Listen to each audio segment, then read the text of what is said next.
Just wanted to show you what I've been up to yesterday and this morning.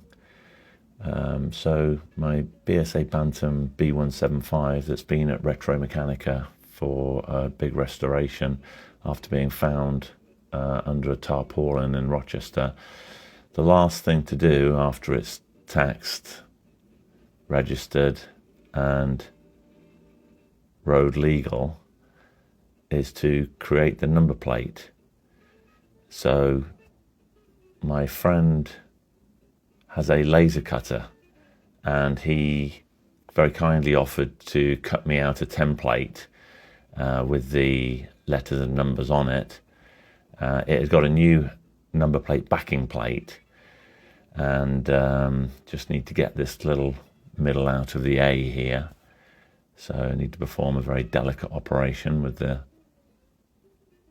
scalpel.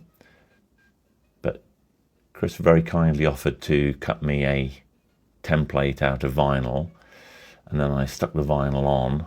He also lent me some silver spray paint.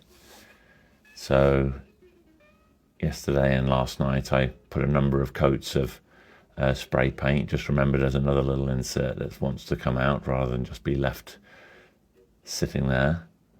So just getting that one out as well. And so heading for the big final reveal as the vinyl comes off, leaving the silver spray paint in place to see AKL 54K, so it's a 1972. It was laid up in 1977 and was under a tarpaulin for all of those years. So 47 years under the tarpaulin, and hopefully be taking it out for a run later on today or tomorrow.